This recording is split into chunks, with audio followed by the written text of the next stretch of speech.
The Avengers radio series, a cultural phenomenon in South Africa back in the 1970s, South Africa was a country with no national television service. It wasn't until 1976 that the country would get its first taste of television broadcasts. But before that, radio was the primary medium of entertainment and information for the masses. This was the context when The Avengers, a British spy-fi series, made its debut on South African radio and became a cultural phenomenon. The Avengers was a British television series that originally aired from 1961 to 1969. The show revolved around the adventures of John Steed, a suave and sophisticated secret agent, and his various female associates. The series was a unique blend of traditional spy thriller elements with science fiction and fantasy, which set it apart from other shows of its time. While the series was hugely popular in the UK and had also made a significant impact in the American markets, being one of the rare British series given a network transmission slot, it was virtually unknown in South Africa. This was primarily due to the lack of a national television service in the country until 1976. However, as a film series, The Avengers was able to gain some exposure in South Africa through film rentals. But it was the launch of the radio series that truly brought The Avengers to the masses in South Africa. Come and listen at www.myclassicradio.net.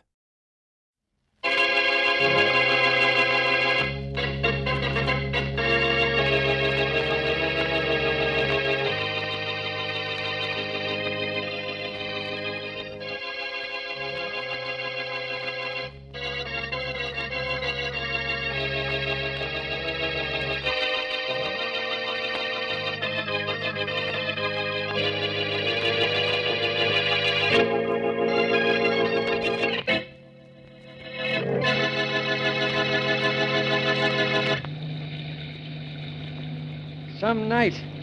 Some rain, Jack? Yeah, it is, Tom. No kind of a night to be hauling $100,000 in cash through the countryside. All you gotta do is protect the dough. I gotta drive this truck. And I ain't sure if we're in the country or the city. This rain's so thick I can't see 10 feet in front of me. It is a heavy rain, all right. Yeah, it's some black night, too. If it wasn't for that white line in the middle of the road, I'd have to pull up and wait for the rain to quit. Oh, I guess there's no danger of running off the road as long as you can see that line, Tom. No, but it's the only thing keeping us on the road. Well, let's step on it, huh? We'll get where we're going faster. Jack. Nothing doing. The road's too slick. There's no telling who we'll meet around the next bend. There's nobody on this road on a night like this, Tom. Anyhow, this isn't the main highway. It's just the truck route. Truck route, yeah. If I was hauling anything but a load of cash, I wouldn't have to drive on a night like this. I'd be able to... Uh-oh. There's a turn up ahead. Boy, I'd have sure kept going straight if it wasn't for that white line. Boy, will I be glad when I get this... Tom, look out! We're off the road. You're heading for those big trees. Jump, Jack! Jump! I'm jumping!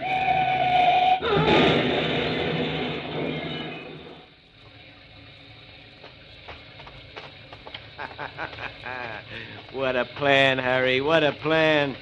That armored truck cracked up just the way I said it would. Yeah, Bob. Split wide open. Now all we gotta do is climb in and haul out that $100,000. Sure thing. But first go around to the cab of the truck and see how the driver is. And if the crash didn't kill him, see that you do.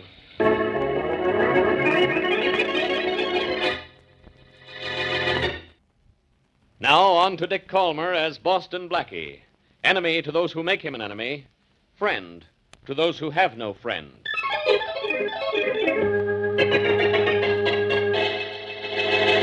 Matthews! Hey, Matthews!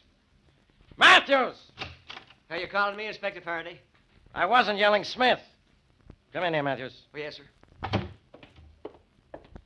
What are you guys doing about that armored car robbery last night? Well, everything we can do, Inspector. Well, what's everything? Have you found out why that truck suddenly swerved off the road in the middle of a straight stretch? No, sir. Have you found out who killed the driver? No, sir.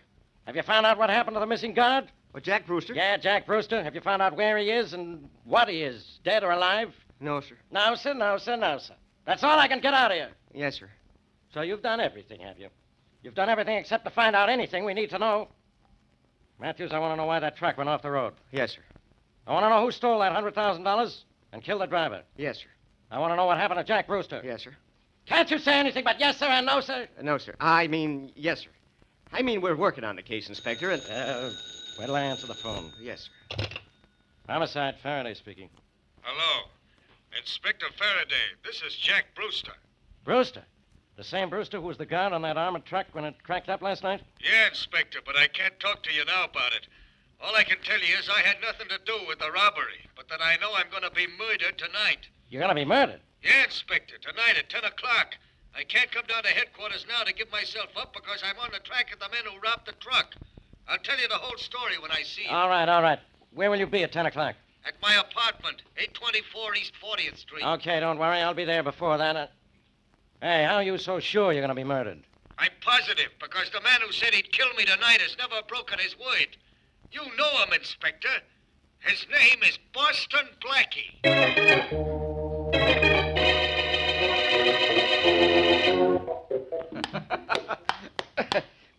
You didn't know I was this good at ping pong, did you, Blackie? Married? If I'd known that you were this good, I'd have set up the table long ago. It's been gathering dust in the closet for over a year. Oh. And here's where I gather. Game point. Oh, and I thought I'd get it with my backhand. Well, you didn't because you signaled you were going to use it beforehand. Oh, now I've had enough of that. And of ping pong. Oh. I'm in the mood for something to eat. How about you? Oh, definitely. Let's go and see what's in the icebox. And I'll have 2 of everything. Well, I'm not quite that hungry. But I think I... Oh, there's the doorbell. You go in the kitchen. I'll go see who's at the door. Well, if it's trouble, tell him we've had it. All kinds, sizes, shapes, and flavors. I'll tell him. Yes?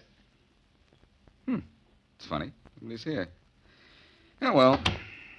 Well, Mary, it wasn't trouble. But the only reason it wasn't is because it wasn't anybody. Mary, if you can't find what you want in the icebox, look in the cab. Hey, Mary. Mary, where are you? Mary! What goes on here? Mary! Maybe she didn't come into the kitchen. Hey, Mary, where are you? What are you doing? Playing games? Hello, Blackie. What? Hello? What are you doing here? How did you get in? I walked in. The door wasn't locked. Did you ring the bell a minute ago? Yes, I did. But I lost my nerve and was down the hall when you opened the door. What made you come back? I saw your face when you opened the door and looked out. I knew then I could trust you. Well, thanks. Trust me with what? Blackie, I have to talk to you. I'm Doris Brewster. My brother is Jack Brewster. Jack Brewster? The guard who disappeared when that armored truck ran off the road and crashed last night? Yes, and it's about him that I... Excuse me. Mary, is that you? Uh-huh, yes, Blackie. I just stepped across the back hall to borrow some sugar from the woman next door. Who's in there with you? We've got company. Come on in. Oh, okay, in a minute. I'm sorry, Miss Brewster. What were you saying? My brother asked me to come to you, Blackie. He had a friend call and tell me you'd help us. You see, he's innocent, no matter what the police think.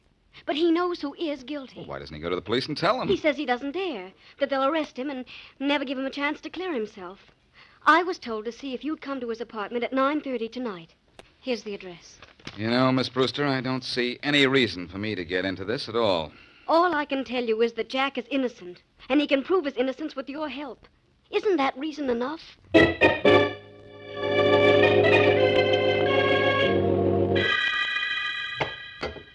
How you doing, Harry?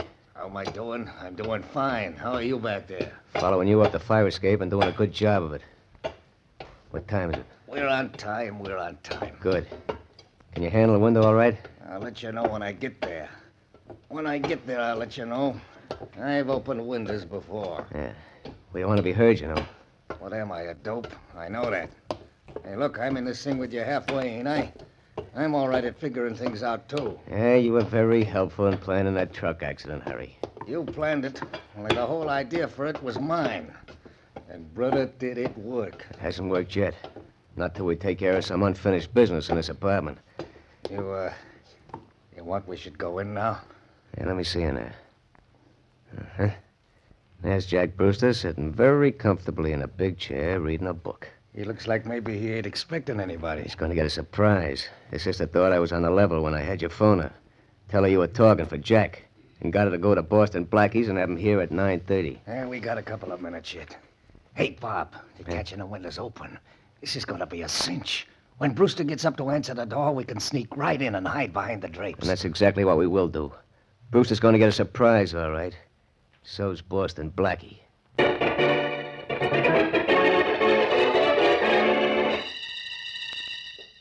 now for the ninth news. Here in the city, residents are signing a petition to coordinate street repair operations. Who is it? So that the city's thoroughfares will not be torn Oh, just up a 3 or minute 4 while I times turn in off one the spot by radio.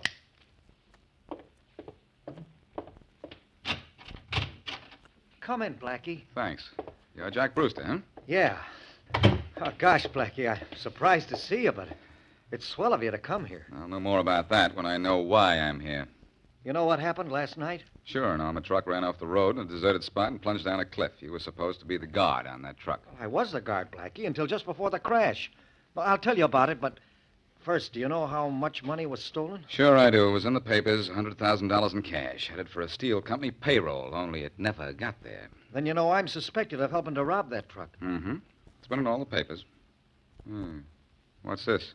Blackie, I'll pay you to help prove I'm innocent. If you're innocent, you don't need my help. If you're guilty, you couldn't buy it. Come on, Brewster. Let's have the story. Why did you have somebody call your sister and have her call me to come up here? My sister? Well, I know. Oh! Brewster. Brewster. The trouble. Hey, this is... Straighten up, but don't turn around, Boston Blackie. I don't want to make a production of this. Just keep your back toward me. Okay. Who are you and what's this all about? You'll find out when the right time comes. Okay. When is the right time that I'm... Good work, Bob.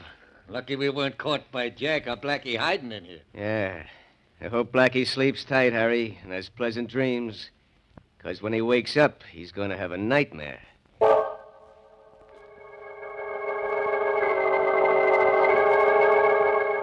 Come on, Blackie, wake up. Oh. Wake up! Oh. Oh, don't tell me that's Faraday. If it is, somebody hit me again. Somebody hit you hard enough already. I'm Faraday, all right, but what's been going on here is all wrong. What has been going on here? Yeah, let me help you up and show you. There. How's your little head? Hurt? What do you mean, little head? Oh, Blackie, it's going to take more than jokes to get you out of this. Look over there. Exhibit 1, a dead body. Jack Brewster, huh? Exhibit 2, this is the murder gun, and I found it in your hand. Lucky you. Exhibit 3, this package of money I found in your pocket. Don't tell me, Faraday. I know it has numbers corresponding with the armored truck loot. Exhibits 1, 2, 3, and I'm out, huh? That's right, Blackie. Come on, we're going downtown. Wait a minute, Faraday. You've got to listen to me. Do I? What'll you bet? I'll bet you know this is a frame. Look, I can tell you just exactly what happened. You can tell me more than that. You can tell me what you did with the rest of the money from the armored truck, why you killed Robinson, and who brought you in on this deal. I was brought in by Brewster's sister. She asked me to come here Brewster's sister, huh? Well, I checked into Brewster's background. He doesn't have a sister. No? That's funny. Yeah, isn't it funny? Blackie, maybe I better slug you back to sleep so you can dream up a good story. Faraday, do you really think I killed Brewster? He's dead, isn't he? But do you think I killed him? The murder gun was in your hand? But do you think I killed him? No. I didn't think you did. No, but Blackie, who did?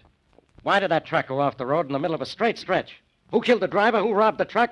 And who tried to frame you for Brewster's murder? How was this thing done? How? I don't know, but it was done by a very clever guy, Faraday, who up till now has been much smarter than I am. I'm going to have Mary call on a trucking company for some information. Maybe we can round up the guilty guys by working from the ground up.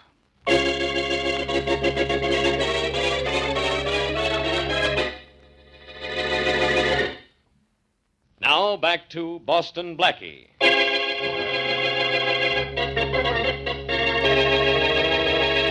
An armored car carrying $100,000 in cash runs off a highway and crashes in a blinding rain. The money is stolen, and the driver is dead. But the guard, Jack Brewster, escapes from the crash. His sister reaches Boston Blackie, but Brewster is murdered after Blackie arrives. As we return to our story, 2 men who have turned up at the scene of the crash and at the murder of Brewster are talking. Well, we did it, Harry. Planned it to the minute, and it worked. Yeah, Bob, we sure did. We sure did. Now let's stop talking about it. $100,000 split 2 ways. Just you and me. Never a thing looked like an accident. This was it. You can say that again. Say that again. Only part of this plan was mine, don't forget. You don't want to lose track of that. I remembered it with $50,000, didn't I? That isn't a bad forget-me-not. Yeah, but come to think of it, I did a lot, didn't I? I called Faraday and said I was Brewster. I had Brewster's sister go to Blackie. Maybe I ought to get more than half of the take. Maybe I... Who could that be? It could be most anybody. This is an office, ain't it? Maybe it's the boss. Bosses don't knock. Come in. Hello. Who are you? My name's Mary Wesley. They told me in the front office that you two gentlemen are in charge of the route and the time that the armored trucks leave this garage. That's right, miss. Well, Boston Blackie sent me down here. He wants to know which of the men in the company knew the route the truck was going to take. Oh? Well, tell Blackie I knew it. The name is Robinson, Bob Robinson. Uh-huh. My assistant here, Harry Baker, knew it, too. And I'll let you in on a little secret you can go back and tell your friend Blackie. Yes? You can tell him that I knew the route that the armored truck was going to take. So did Mr. Baker here. And so did about 50 other people who work in this place.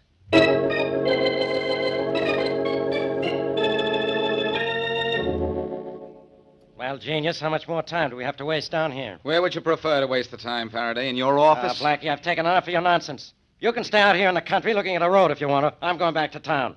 What's there to see here, anyhow? A two-lane road with a white line in the middle. Let's wait here for Mary, Inspector. She can't be too long now. You know I sent her to the armored truck offices to get us some information. Yeah, you told me that. Okay, you sent her. You wait for her.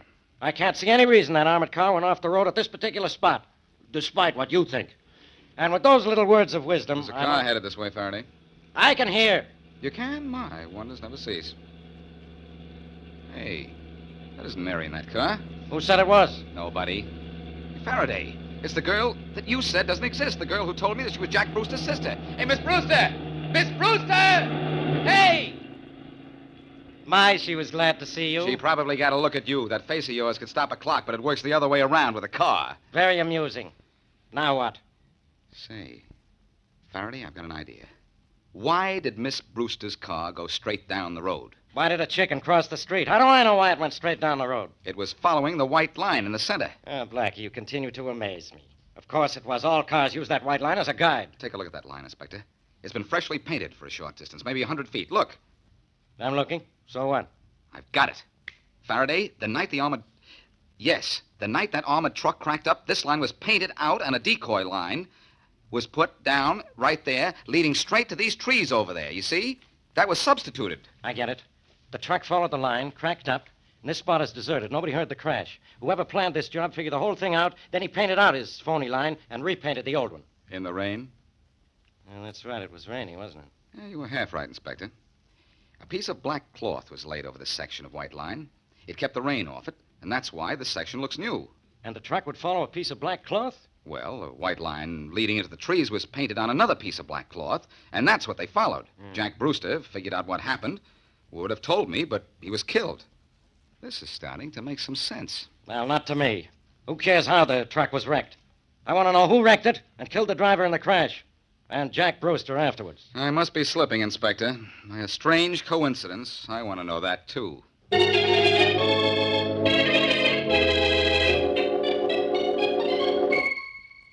Oh, I'm glad you tried phoning my apartment before you came down to the spot where the truck cracked up, Mary. Yeah, so am I, Blackie. I went to the trucking company as you suggested. What'd you find out? Nothing. In that case, I could have asked Faraday to go. Well, I did meet two men, one named Robinson and the other named Baker, and they told me that everybody in the plant knew the route the truck was to take. It was posted on a bulletin board. Sure it was. It always is. But, Mary, it was posted the night the truck left the garage. This job was planned for some time. It had to be. How do you know that? A white line told me. I'll explain it to you a little later when I see you. Oh. What I want to know from you is, who knew in advance the route that truck was taking? Robinson and Baker, the two men I spoke to. They're in charge of that. Oh, really? Well, maybe it's time I took charge of them. I'll be talking to you. Okay. Bye. Whom are you calling, Blackie? Well, the missing sister. You turn up at the most unexpected times, the most unexpected places. How did you get in here? The hard way. You left the door open. Oh. Well, now that we have that out of the way, suppose you explain about you. Who are you, anyhow? Jack Brewster's half-sister. Half-sister? Oh, no wonder Faraday couldn't find any trace of you. Why didn't you stop this afternoon on the road? I was going to the scene of the crash, and then I saw Inspector Faraday with you. I didn't want to talk to the police. Well, if you want to talk to me, I'm a willing listener right now. Blackie, Jack was innocent. He had nothing to do with that truck going off the road. I believe that. Who had something to do with it? I've been trying to find out. Did you talk to Jack between the time of the accident and the time he was killed? Yes, but he wouldn't tell me a thing. Yeah. But listen, Miss Brewster, maybe you know that, and I know it. But I'm going to work on the hunch that the guy who killed your brother doesn't.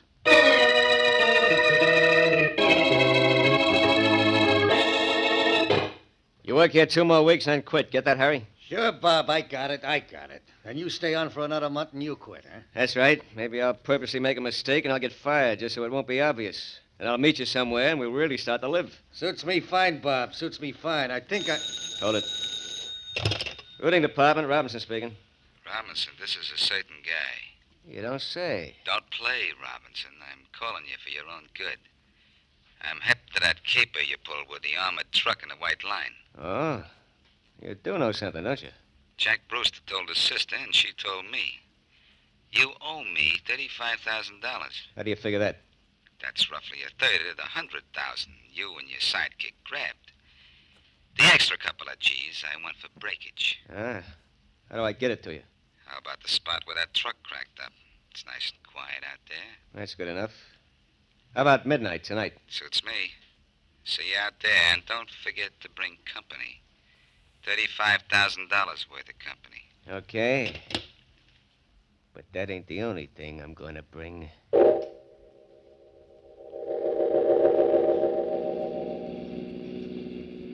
Gee, Bob, this road is dark. Real dark, I mean. So it's dark. Of course it is. That's why we picked it when we routed that truck, ain't it, Harry? I guess so. How much further do we go? Well, according to the speedometer, not much. You know what to do. Sure. I better get in the back, huh? Yeah, go ahead. Climb over the seat. Holy smoke. When that guy shows up to get his money, let him have it. He knew something all right, or he wouldn't have cracked about the white line. Then we'll get Brewster's sister, and we're in the clear. Sounds right to me. Can you see the drive all right? Sure. All I have to do was follow the white line. Good old white line. It was a very good friend of ours, Harry. Yeah. Hey, Bob, are you turning? There's no turning the road here. Sure there is. The white line is turning, so we gotta turn. Bob, stop the car! Somebody's pulling the same trick on us! Hello, Faraday. If I'm not mistaken, we'll see our little birds sitting nice and comfy waiting for you to put them in their cages. Their own phony white line trick worked perfectly on them. You suppose they were killed in that crash, Blackie? It couldn't happen to nicer guys. Can you get that door open? Oh, it's pretty well banged up. I think I can handle it. Well, the driver's breathing. That's something. Means he's alive. You're breathing too, Inspector. Let's get better proof than that. How about the guy in the back? He's got his gun in his hand. He's out cold, but... Yeah, he's alive, too. Good. Better get his gun, Faraday. Don't tell me what to do. Come on, help me lug these lugs back to my car so I can drive them down to headquarters. You'll probably find the money they stole in their apartments, but the mere fact that they came out here looking for me is enough proof that they're guilty. I really convinced them on the telephone that Jack Brewster had talked to his sister and she'd talked to me. Yeah, they should know that nobody talks to you. But I guess they're excused. They didn't know who you really were. You know who I really am, though, don't you, Inspector? I'm the guy who took a white line and turned it into a B line to the solution of this case.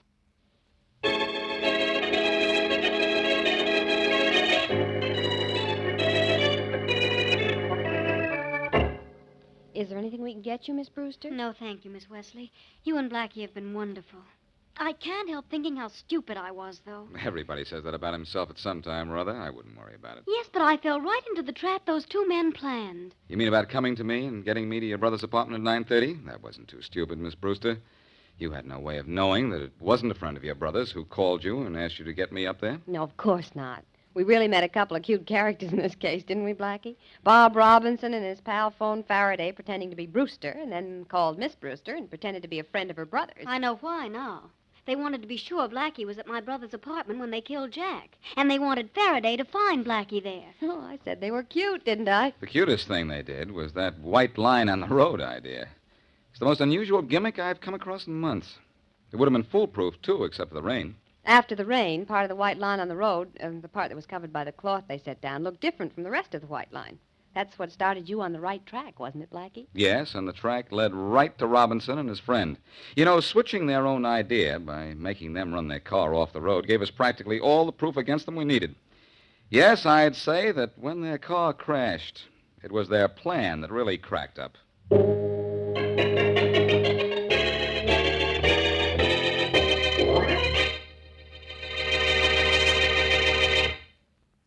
Okay, Faraday, have a nice time.